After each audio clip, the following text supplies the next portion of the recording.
Vivimos sin duda una situación muy difícil en este momento, en el mundo y también en el Perú. En el Perú tenemos una coexistencia de varias crisis simultáneas, eso no se ha dado antes.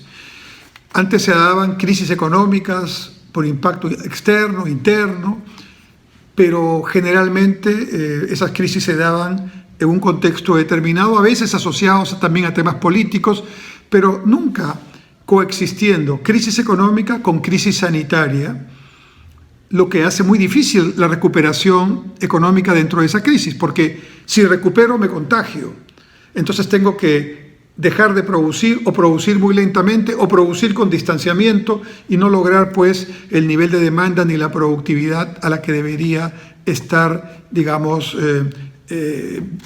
acostumbrado y la que debería buscar como un objetivo fundamental.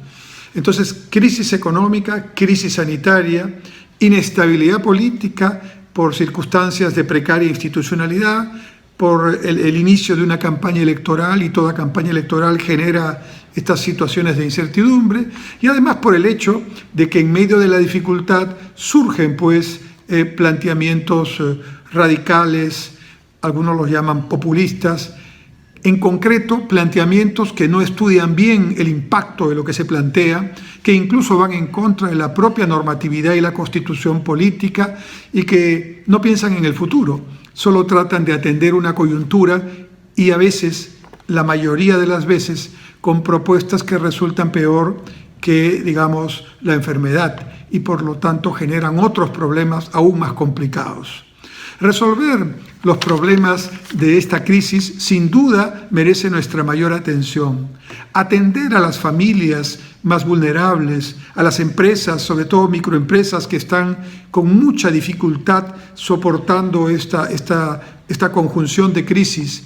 Atender a los más débiles es una obligación fundamental y tiene que hacerse, pero tiene que hacerse con recursos sanamente manejados, que estén debidamente fundamentados en un presupuesto de la República que se maneja con responsabilidad, que si requerimos un poco más de endeudamiento e incluso algo de déficit público momentáneo, esto sea el suficiente para atender la emergencia, pero no desbordando hacia situaciones de décadas pasadas en las que el déficit no importaba y en la que el endeudamiento no importaba. Nosotros somos una economía que ya aprendió con mucho dolor a pasar estas etapas, y ese aprendizaje no debe ser olvidado, por el contrario, debemos recordarlo.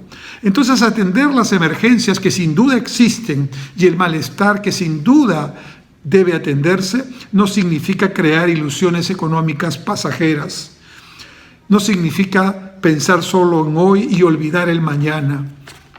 La diferencia entre hacer simplemente política y ser un estadista es que los líderes, los estadistas, tienen que mirar el futuro y atender el presente, pero siempre mirando el futuro.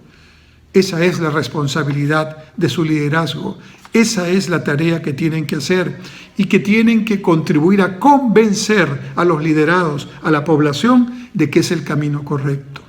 Ya nosotros hemos tenido experiencias, lo que pasa es que a veces somos un poquito desmemoriados. En los años 70, todos los países de América Latina, Perú incluido, nos sobreendeudamos. En ese tiempo sobraban los recursos disponibles por los bancos y los gobiernos a tasas preferenciales. Y todos dijimos, vamos a endeudarnos. ¿Cuándo se pagará? No importa, ya veremos más adelante.